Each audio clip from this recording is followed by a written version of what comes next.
notre Dieu, notre Père,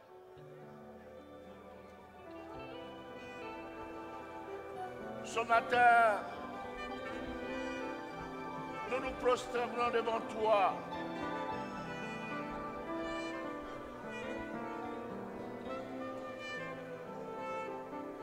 Nous te louons, Seigneur.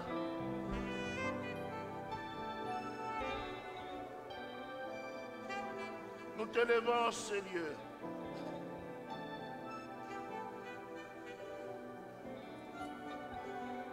Merci pour ta présence. Nous voulons que tu nous parles. Ta parole douce, elle édifie, elle corrige, elle oriente, elle bénit ton peuple. Seigneur, saisis-toi de nos lèvres, de notre bouche, pour communiquer les vérités de ton conseil à ton peuple ce matin. Nous avons besoin de toi, de ton onction, de ta vie. Seigneur, merci. Parle. Ton peuple écoute. Au nom de Jésus. Amen. Amen. Gloire soit rendue à notre Dieu.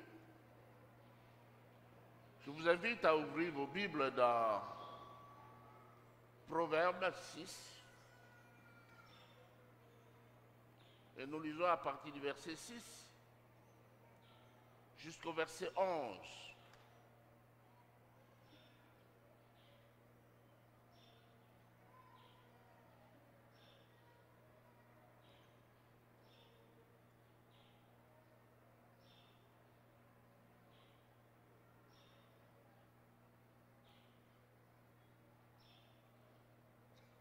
Proverbe 6, verset 6 jusqu'au verset 11.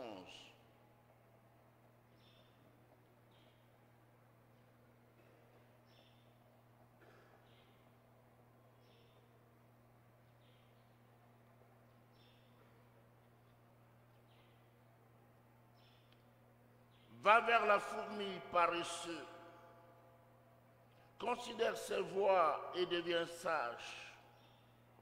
Elle n'a ni chef, ni inspecteur, ni maître. Elle prépare en été sa nourriture. Elle amasse pendant la moisson de quoi manger. Paresseux, jusqu'à quand seras-tu couché? Quand te lèveras-tu de ton sommeil? Un peu de sommeil, un peu d'assouplissement, un peu croiser les mains pour dormir.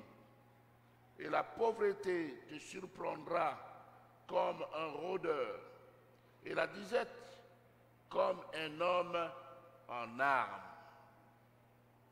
Amen.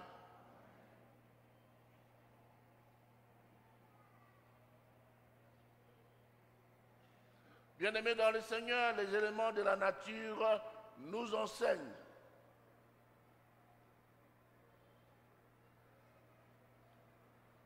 La nuit, lorsqu'on regarde les nuages, ou on regarde nos nuages, on se dit, demain il pleuvra, ou demain il fera chaud, le soleil sera ardent. Et cela arrive.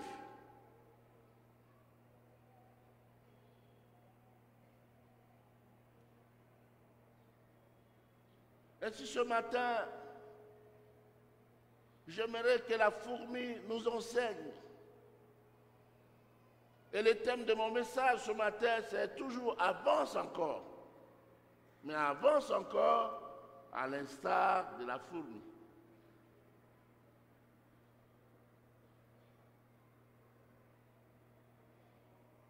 À l'instar de la fourmi.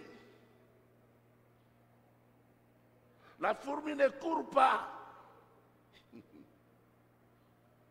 C'est facile d'attraper une fourmi. C'est facile de l'écraser.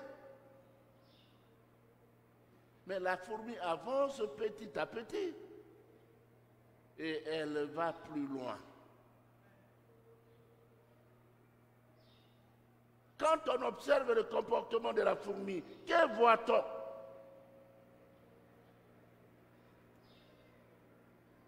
La première chose que moi je vois, c'est le travail. Le travail. Et pour ce matin, je vais me limiter là, au travail. Le travail.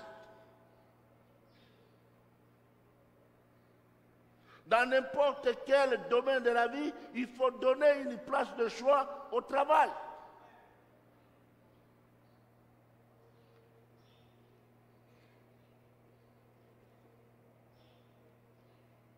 Vous savez comment moi je reconnais les aventuriers? Je dis toujours à mon épouse, tu vois quand quelqu'un est trop bien habillé,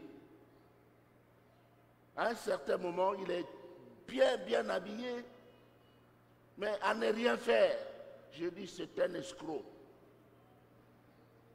Il ne va pas au travail. Alors c'est un impressionniste. Et quelquefois, il demande. Il va de bureau en bureau pour demander. La fourmi travaille pour sa survie. Elle est consciente qu'elle doit travailler chaque jour pour avoir le nécessaire pour sa survie. Elle ne compte pas sur les autres. Elle ne mange pas le pain de la paresse. Mais elle est courageuse. Voyez la fourmi quand elle prend une direction. Tu l'empêches et contourne. Je ne sais pas si vous n'avez jamais vu ça. Si la fourmi veut aller là-bas, toi tu es là, tu mets quelque chose, la fourmi va contourner pour arriver jusque-là. Elle est courageuse. Et l'homme doit faire de même. Il doit travailler pour sa survie.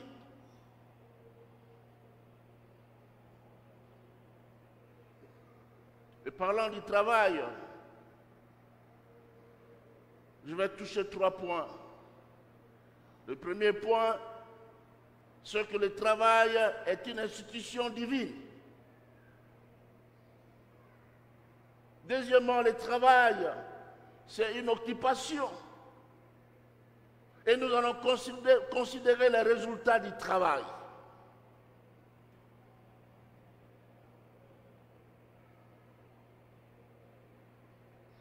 Le travail est institué, ordonné, recommandé par Dieu lui-même dans le jardin d'Éden avant la chute. Le travail n'est pas la conséquence du péché. Dieu lui-même, c'est le Dieu travailleur. Dites Amen. Oui, Dieu lui-même travaille. Jésus a dit, mon Père agit jusqu'à présent, et moi aussi, j'agis. Il travaille.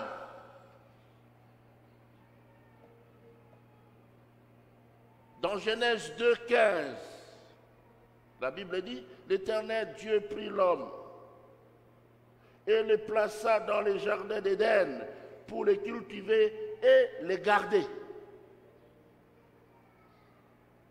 Quand il créa l'homme, avant la chute, il prit l'homme et le plaça dans les jardins pour les cultiver, pour travailler.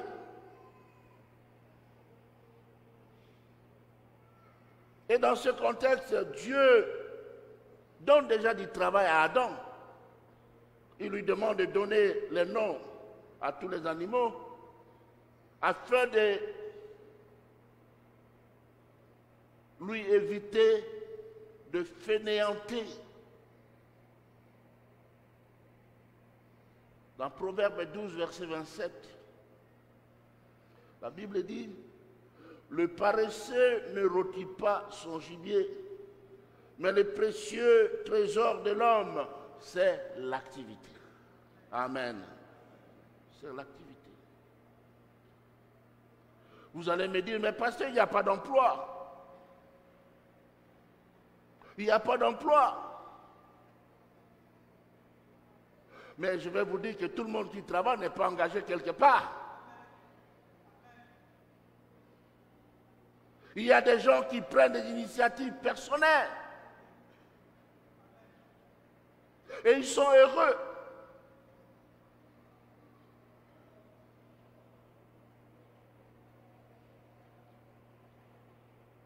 Le travail est encouragé même dans le Nouveau Testament.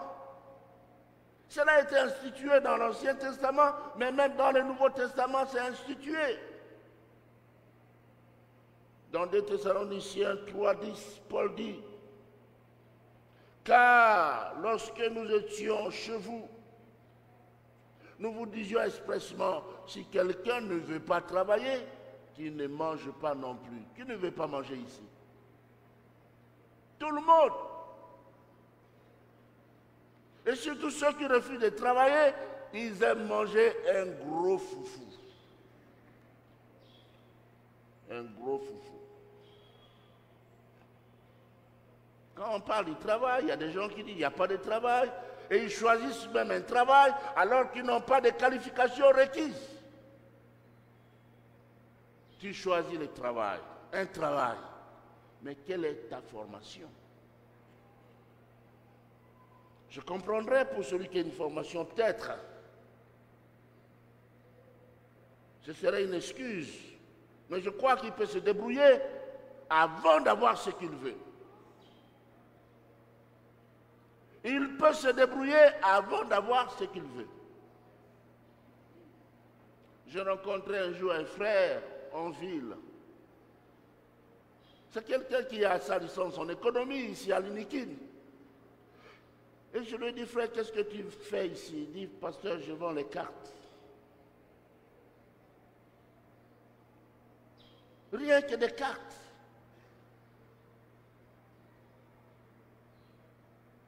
Pour le crédit. Il quitte sa maison, il va en ville pour vendre les cartes.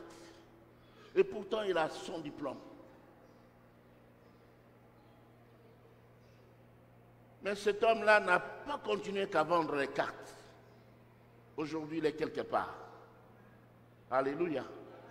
Si tu fais un pas, Dieu va t'aider à faire 2 pas. Parce qu'il y a l'orgueil aussi dans le cœur. Je ne peux pas. Ça, en tout cas, tout sauf ça. Je ne peux pas.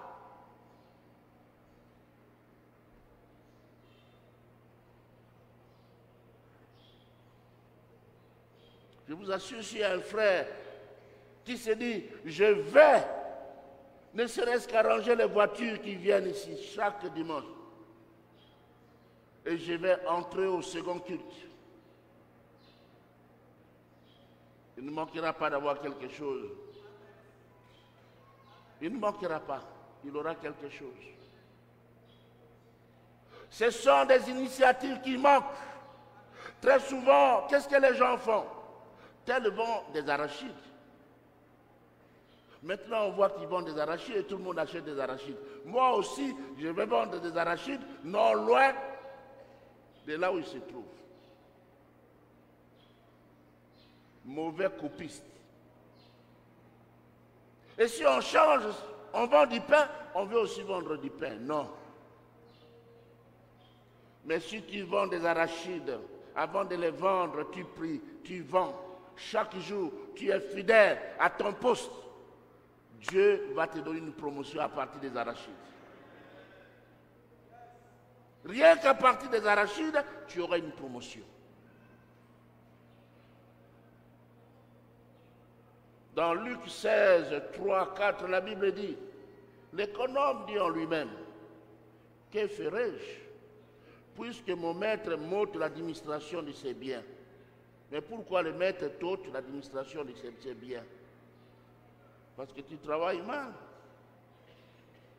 Travailler à la terre, je ne le puis. Mon Dieu, j'en ai honte. Je sais ce que je ferai pour qu'il y ait des gens qui me reçoivent dans leur maison quand je serai destitué de mon emploi. Vous voyez, ça c'est un mauvais travailleur.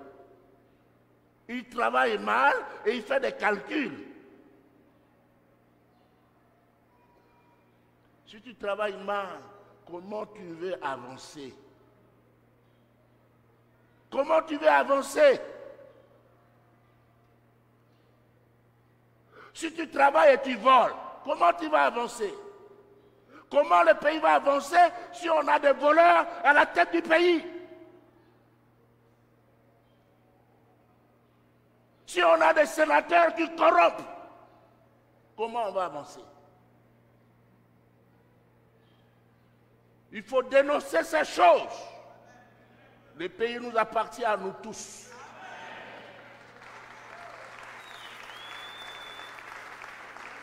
Trop, c'est trop. Il faut que le pays avance. On a trompé Kabila et on veut tromper Tshisekedi. Non, non, non, non.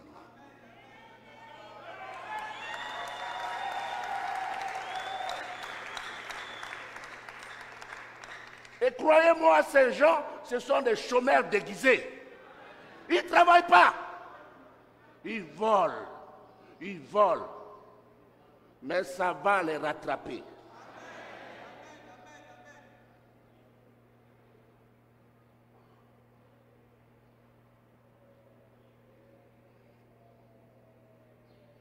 Dans Proverbe 21-25, la Bible déclare: les désirs du paresseux le tuent, parce que ses mains refusent de travailler. Tu refuses de travailler. Si chacun travaille, les choses vont changer.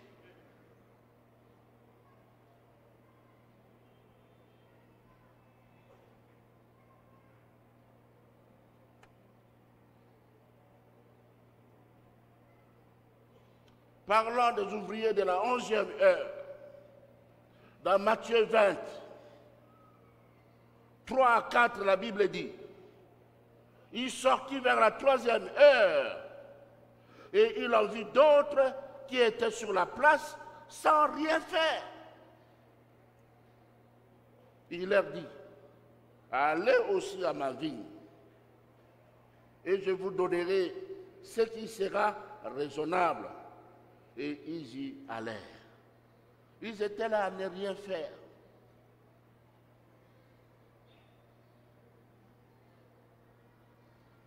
En tout cas, les chrétiens doivent aimer le travail. Il y a des gens qui n'aiment pas travailler. Et nous sommes dans un pays où une seule personne peut nourrir plusieurs têtes. Mais c'est normal. Et jeune homme, quand des vieilles femmes, quand des vieux papas travaillent, comment un jeune homme peut rester sans travailler? Il faut faire quelque chose. Il faut travailler.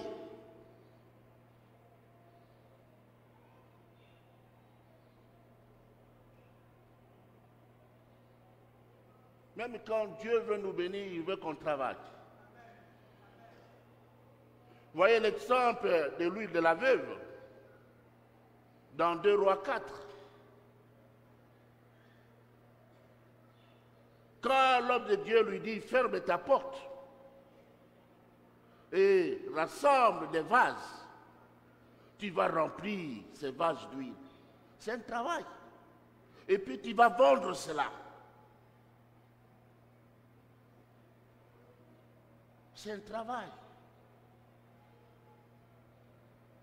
C'est un travail. Quand on était en formation, eh bien, un Américain voulait nous aider, mais avant de nous aider, il nous donne un travail. Il dit: vous les Congolais là, à l'époque on était des Hérois, vous les Hérois là, venez. Il dit: j'ai un travail pour vous. Venez m'aider. Et nous sommes partis le pasteur Nsembe, le pasteur Safari et moi-même, et nous sommes partis aider. Ce n'était pas un grand travail. Mais après, il nous a donné de l'argent. Il voulait nous donner l'argent, mais il ne voulait pas nous donner l'argent sans travailler. C'est un esprit. On a travaillé et puis il nous a donné.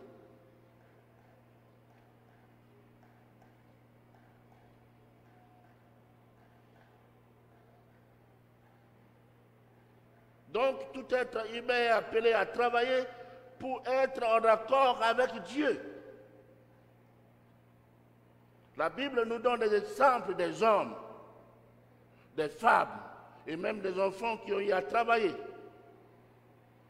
Travailler. Élisée travaillait, il était derrière les bœufs. Et même David. Avant d'être choisi, il était au désert avec les brebis.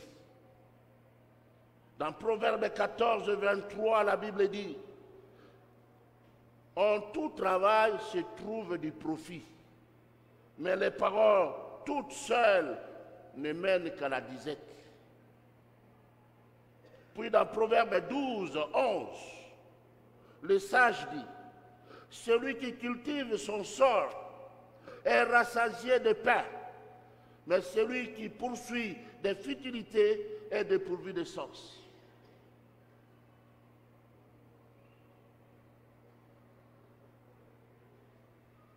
Le travail.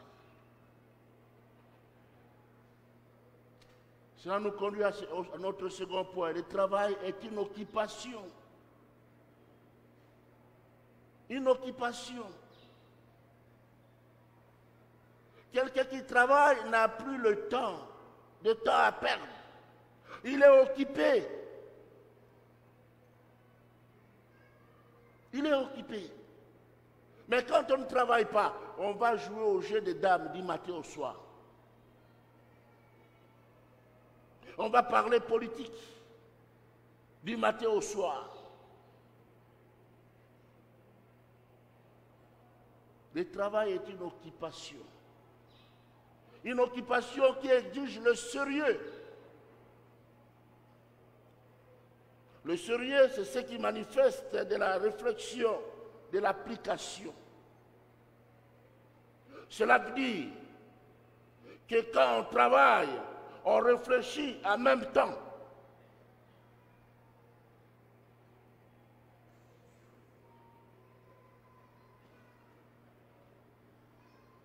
On réfléchit en même temps, on voit ce qu'on va faire.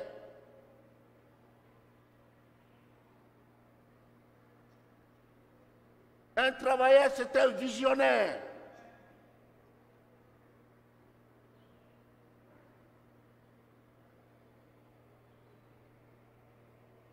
Dans Proverbe 24, verset 27, la Bible dit, « Soigne ton ouvrage au dehors, organise-le dans le champ. Ensuite, tu bâtiras ta maison. » Ensuite, tu bâtiras ta maison.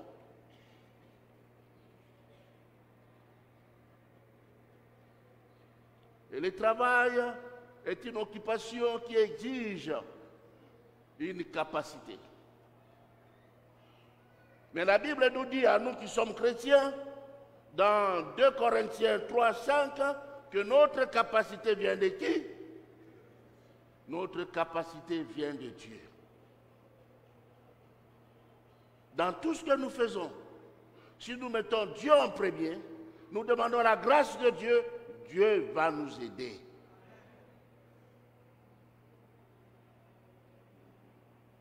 Voyez l'exemple de Béthalel dans Exode 35, 32 à 35. Là, la Bible dit, il a rendu capable de faire des inventions, de travailler l'or, l'argent et le rein, de graver les pierres à enchâsser, de travailler le bois, d'exécuter toutes sortes d'ouvrages d'art. Il lui a accordé aussi le don d'enseigner, De même qu'Aholiab, fils d'Ahimac, de la tribu de Dan, il les a remplis d'intelligence pour exécuter tous les ouvrages de sculpture et d'art, pour broder et tisser les étoffes teintes en bleu, en pourpre, en cramoisi et le félin, pour faire toute espèce de travaux et d'inventions. Dieu, c'est lui qui donne la capacité dans tout ce que tu peux faire. Si tu n'as pas un travail, mais demande à Dieu de te donner un travail. Demande à Dieu de te donner une initiative. Prie. Et s'il te donne l'initiative, s'il te donne même un peu d'argent, commence. Et sois régulier là où tu travailles. Qu'on sache que tu es toujours là. Qu'on sache que tu viens là à telle heure et que tu pars de là à telle heure. Il y a des pasteurs qui viennent et qui demandent de l'argent. Pasteur, j'ai besoin d'argent. Mon église ne marche pas. Je leur dis, mais je suis pasteur comme vous. Pourquoi est-ce que chez moi ça doit marcher, chez vous ça ne doit pas marcher?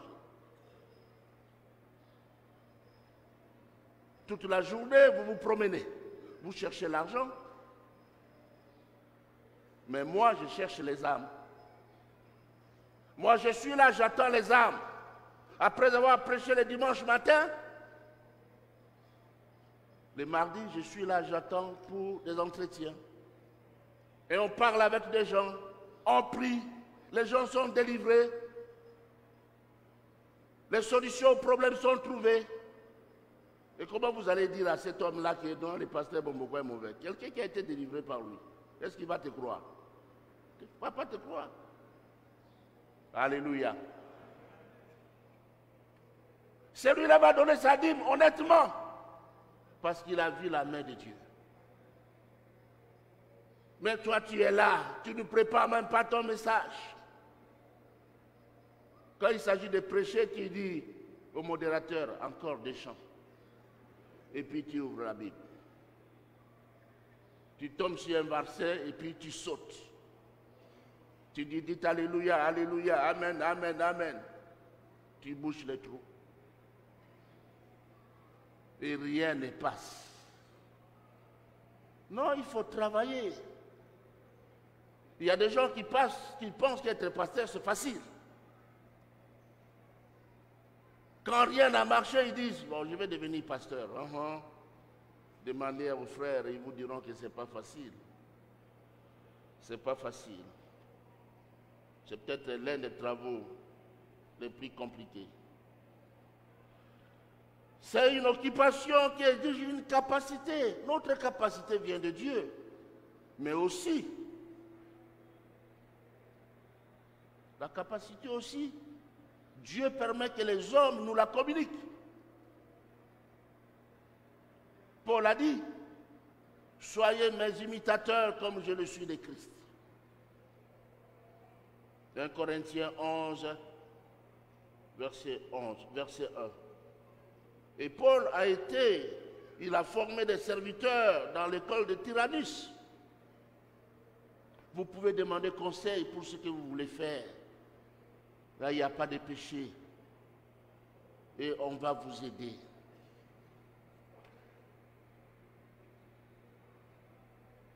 Bien-aimés dans le Seigneur, je dis que le travail a été institué par Dieu.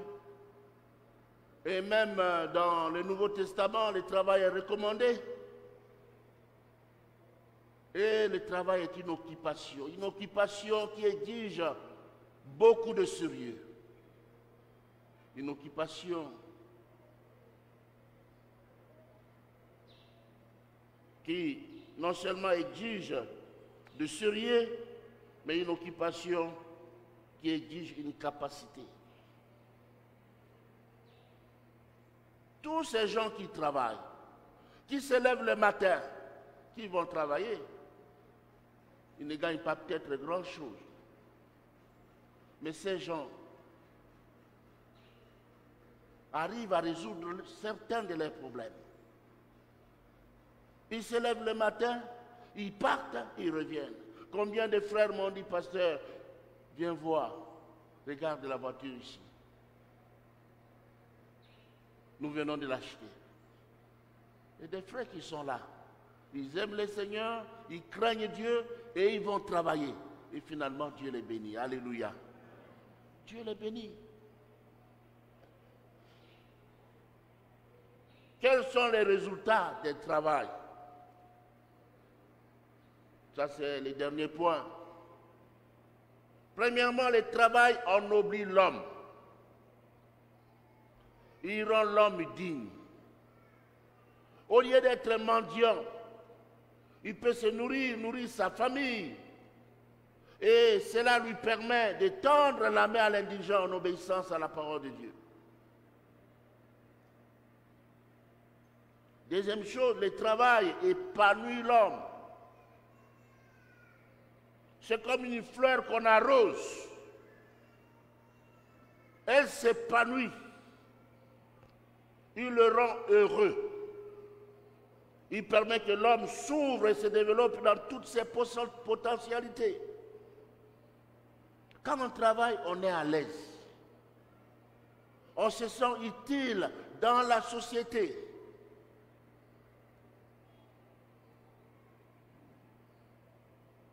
Et bien aimé, le travail enrichit l'homme. La fourmi amasse peu à peu. Dans le peu que vous gagnez, vous économisez peu à peu. Proverbe 13, 11, la Bible dit, la richesse mal acquise diminue. Diminue. Mais celui qui amasse peu à peu l'augmente. Alléluia.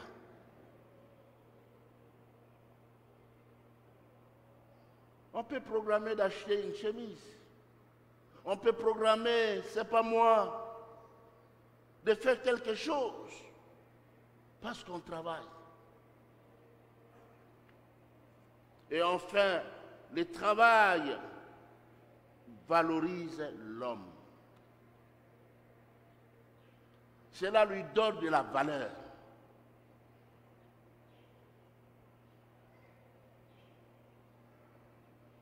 Il permet à l'homme de se faire respecter.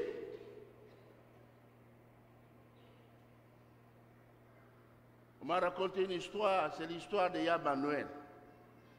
Il y a quelqu'un dans une famille, on l'appelle Yamanuel.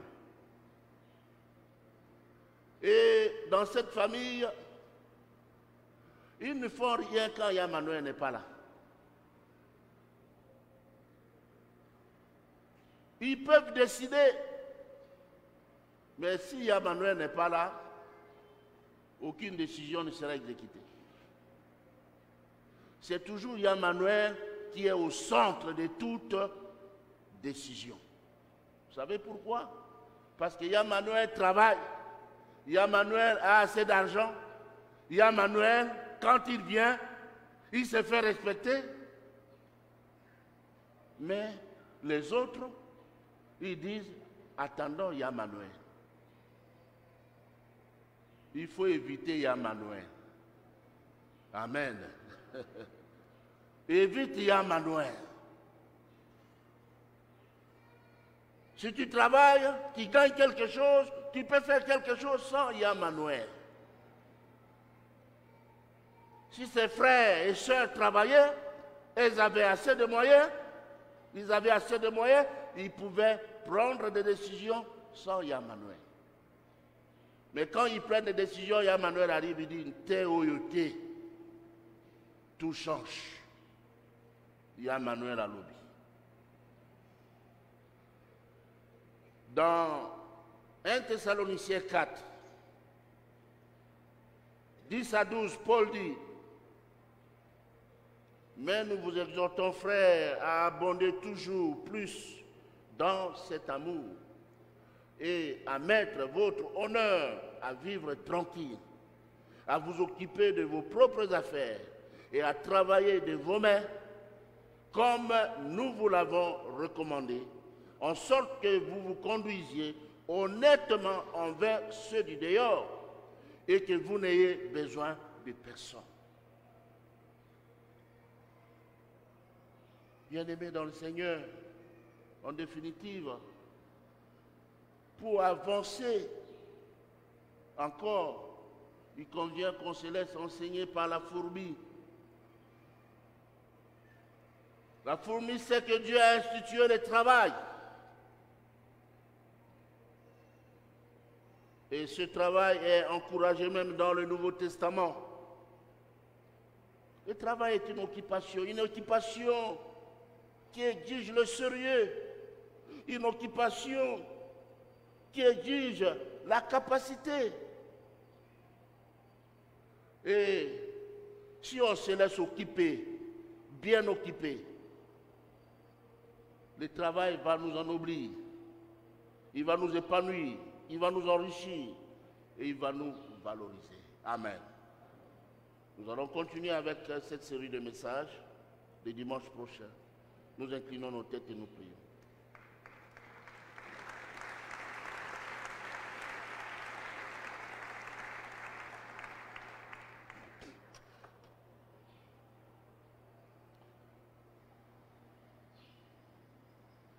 Bien-aimés, nous voulons prier pour ceux-là qui travaillent,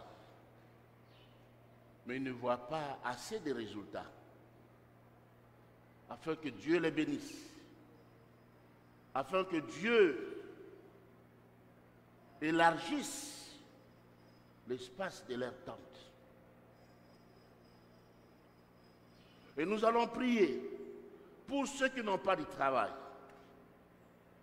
et qui demandent à Dieu de leur donner un travail, n'importe lequel. D'abord,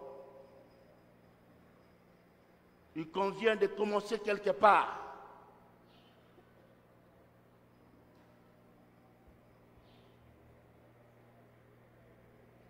Mon frère, ma soeur, veux-tu qu'on prie pour toi? Tu peux te lever. Nous allons prier pour toi.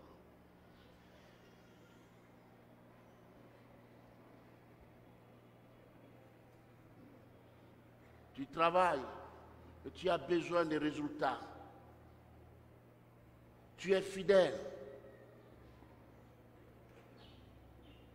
Mais là au service, tu as des gens qui ne voient pas comme toi. Des gens dans l'occultisme qui te gênent. Nous voulons prier pour que le Seigneur t'aide à les faire sauter. Que le Seigneur t'aide à avancer.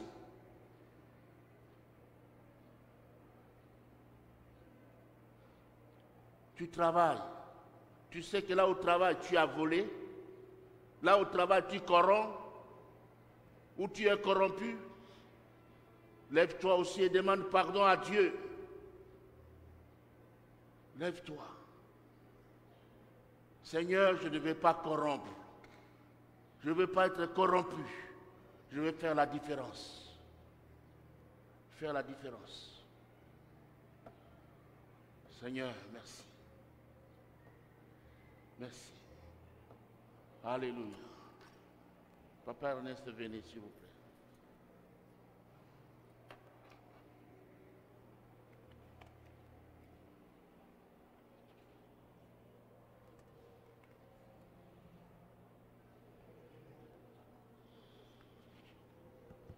Alléluia.